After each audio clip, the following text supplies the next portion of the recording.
বন্ধুরা নমস্কার, আমি রান্নাঘরের দীপালি।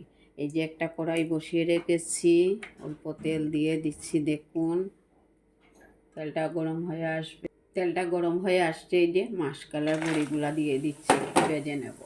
বড়িগুলা ভাজা হয়ে গেছে, নামিয়ে নিচ্ছি। এই যে উঠিয়ে দিচ্ছি। দেখুন বড়িগুলাতে কিন্তু এই যে বড়ি উঠিয়ে যে তেল রয়ে গেছে ওইটাতে দুই একটা দারচিনি দিয়ে দিচ্ছি। এই দেখুন বড়ির মধ্যে অল্প জল দিয়ে ভিজিয়ে রাখছি। বড়িগুলো শক্ত থাকে তো এখনের বড়িগুলো ভালো না। এই যে পাঁচফোড়ন দিচ্ছি, পুরনে পাঁচফোড়ন দিচ্ছি। এখানে নিয়েছি হলুদের গুঁড়া, জিরার গুঁড়া, শুকনো লঙ্কার গুঁড়া, ধনের গুঁড়া। পাঁচফোড়নটা কালো হয়ে আসছে, এবারে এই যে দিয়ে মশলাটা দিয়ে দিলাম, একটু ভেজে নেব। পরিমাণ মতো নুন দিয়ে দেব বা স্বাদ মতো,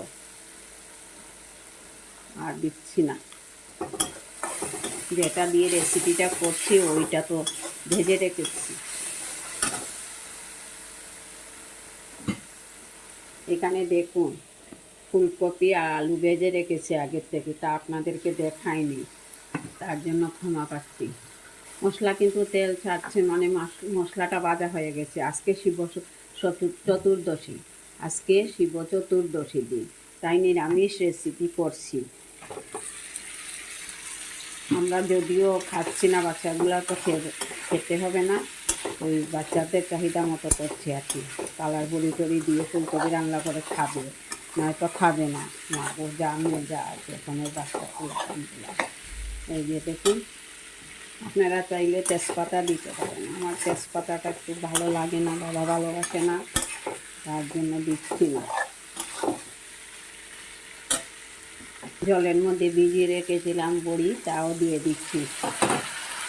ভাজার সময় দিলে মশলাটা যদি ভিতরে ঢুকে খেতে খুবই ভালো লাগবে। কালার বড়ি ফুলকপি আলু দিয়ে একটা রেসিপি করছি, নিরামিষ রেসিপি। ফুলকপি আলু আর কালার বড়ি ভালো করে ভেজে নিয়েছি, একটু মাখু মাখু ঝুল দিচ্ছি। এই যে বেশি না, 1-2 গ্লাস ভাত তো মেখে খেতে হবে না, বাচ্চারা শুকনা খেতে পারে না। আমার ছেলে তো তাই বলছি। ওই যে একটা ঢাকনা দিয়ে দিলাম, ঢাকনাটা উঠিয়ে নিচ্ছি। চাইলে বেশিও দিতে পারেন, কমও দিতে পারেন, নাও দিতে পারেন। এটা একটু দিলে আর কি ঝাল কাটাটা মিটে যায়। হয়ে আসছে, এবার নামিয়ে নেব। উপরে ধনেপাতা ছিটিয়ে দিয়ে দিচ্ছি।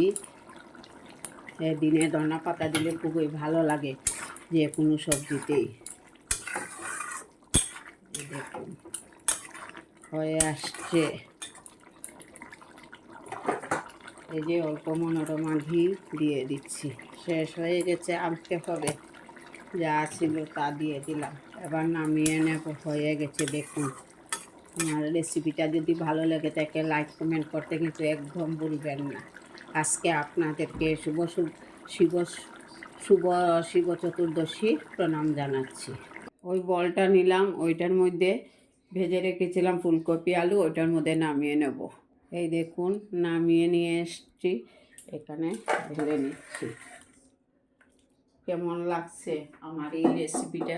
যদি ভালো লেগে থাকে তাহলে অবশ্যই লাইক কমেন্ট করবেন, আমার পাশে থাকবেন, আমাকে উৎসাহিত করবেন, আমিও ভালো থাকবো আপনাদের সঙ্গে। এই যে দেখুন পুরাটা নিরামিষ রেসিপি, গোবিন্দের ভোগও আপনারা দিতে পারেন। আজকে শিব চতুর্দশী, তাই নিরামিষ রেসিপি করলাম। নমস্কার, ভালো থাকুন, সুস্থ থাকুন। ফেসবুকটাকে ফলো করবেন, ইউটিউব চ্যানেলটাকে সাবস্ক্রাইব করবেন, আমার সাথে থাকুন। নমস্কার বন্ধুরা, আগামী দিন দেখা হবে নতুন আরও একটা রেসিপি নিয়ে।